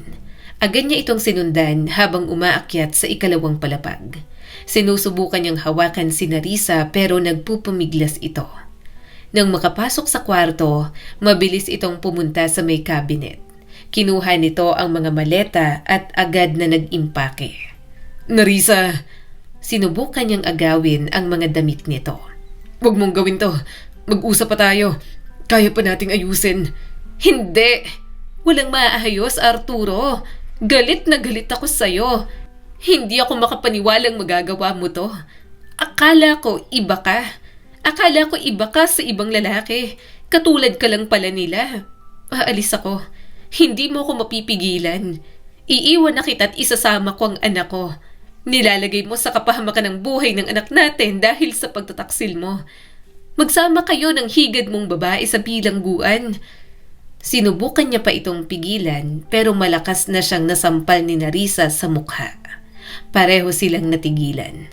Naiintindihan agad yon ni Arturo. Sobrang bait ng kanyang asawa. Hindi nito kayang manakit kaya kita niya kung paanong nagsisisi agad ito sa ginawang pagsampal sa kanya. Umiyak na lang ng umiyak si Narisa at napaupo na sa sahig. Bakit mo nagawa sa akin to? Tumulo ulit ang mga luha ni Arturo habang pinupulot ang mga damit ng kanyang asawa. Nanginginig ang mga kamay niya habang maayos yung itinutupi. Hindi ka aalis sa bahay natin. Hindi kayo aalis ni Ella. Kung ayaw mo akong makita sa ngayon, may intindihan ko. Ako na lang ang aalis. Ako na muna ang aalis. Saad ni Arturo. Mas lalong napaiyak si Narisa. Hindi na ito makatingin sa kanya. Mabuti na lang at hindi nagising ang kanilang anak. Batid ni Arturo na wala ni isa sa kanila ang may gustong malaman ni Ella ang kanilang pinag-aawayan. Oo, huminga siya ng malalim. Nagkamali ako. Pinili kong magtaksil. Mahal kita at baka nga mahirap ng paniwalaan kasi nagawa ko yun. Pero yun ang totoo, Narisa. Hindi mo man ako mapatawad ngayon. Umaasa ako na mapatawad mo ako balang araw. At kung bibigyan mo ako ng pagkakataon, hindi ko na sasayangin pa. Nang gabing yon, dala ang mga inimpaking gamit. Umalis si Arturo. Mas nanaisin niya pa na siya ang umalis kaysa ang kanyang mag-ina. Gayunpaman, kahit gano'n ang nangyari, hindi niya susukuan si Narisa. Mabuti na lang at nandoon si Ella na nagiging tulay pa rin para magsama sila. Siya na rin ang nag-asikaso sa paglipat ng bahay ng kanyang mag-ina. Papa, sobrang busy mo po ba talaga sa work? Tanong ni Ella. Bakit pati sa new house, hindi ka po namin nakakasama? Tumikhim si Arturo at napatingin kay Narisa. Umirap naman ang kanyang asawa na palaging mainit ang ulo sa kanya. Tuwing bumibisita siya, palagi na lang siyang nakakatikim ng kasamaan ng ugali ni Narisa. Oo, busy ako anak. May problema kasi sa ibang branch ng shop. Kailangan kong tutukan. Dahilan na lang ni Arturo. Ilang buwan na siyang halos ganoon ang setup. Bumibisita, nagdadala ng bulaklak na itinatapon lang ni Narisa sa basurahan. Binabara palagi ng kanyang asawa kapag may suggestion siya. Tumagal din ang 1 taon ang panunuyo niya hanggang isang araw, nangyari ang hindi inaasahan. Papa, ang lakas po ng hangin at ulan. Dito ka na lang po mag-sleep. Tabi po kayo ni Mama. Sabi ni Ella sa kanya. Kinakabahan siyang tumawa. Baka sipain ako ng mama mo. Kailangan pa ba talagang sabihin sa bata? Naiinis na tanong ni Narisa. Agad siyang nanahimik. Pilit siyang nagseryoso. Pero sa loob niya, nagdidiwang dahil matutulog siya sa bahay. Nauna nang matulog si Ella. Sabay silang lumabas ni Narisa. Pipihitin niya sana ang pinto ng guest room nang magsalita ang asawa niya. Talagang dyan ka matutulog? Tanong nito. Umawang ang kanyang bibig. Bakit ayaw mo ba? Saan mo ba ako gustong matulog? Sa tabi mo? Umismid si Narisa. May sinabi ba ako? Napakamot si Arturo sa ulo, sabay tawa. Wala. Kaya nga dito na ako matutulog sa guest room. Tumaas ang mga kilay nito. Pero wala rin naman akong sinabing bawal ka sa kwarto ko. Nanlaki ang mga mata ni Arturo. Natulala pa siya habang pinagmamasdan ang asawang maglakad palayo. Nang magising, agad siyang sumunod papasok sa silid. Gusto mong tabi tayo? Subok niya pa sa asawa. Oo nga. Hindi na napigilan ni Arturo ang ngiti. Mabilis siyang humiga sa kama. Hinintay niya ang asawa na humiga na rin. Nang humiga ito, nagkatitigan silang dalawa. Pinapatawad mo na ba ako? Tanong dito ni Arturo. Napakagat ito sa labi. Ang hirap na hindi ka patawarin. Asawa kita, may anak tayo. Tsaka, mahal din kita. Natatakot ako sa desisyong to pero kapag nanloko ka ulit, hindi na talaga kita bibigyan ng pagkakataon. Umiling agad si Arturo habang naluluha. Lumapit siya at niyakap ito. Hindi na mahal din kita. Kahit napatawad mo na ako, araw-araw pa rin kitang susuyuin. Sorry sa lahat, Narisa. Pagkatapos ng mga nangyari, parang yon ang unang beses na nakahinga ng maluwag si Arturo. Sa wakas, wala nang kapahamakan sa kanilang pamilya. Sa wakas, bumalik na ulit sa dati ang lahat. Naway magsilbing salamin para sa ating lahat ang kwentong ito, na ang bawat kilos at desisyon natin, kahit patila maliit o panandalian, ay may kakayahang magdulot ng malalim na epekto sa mga taong mahal natin. Naway paalalahanan tayo na ang tiwala at katapatan ay hindi basta-bastang binubuo. Kapag ito'y nasira, hindi madaling maibalik.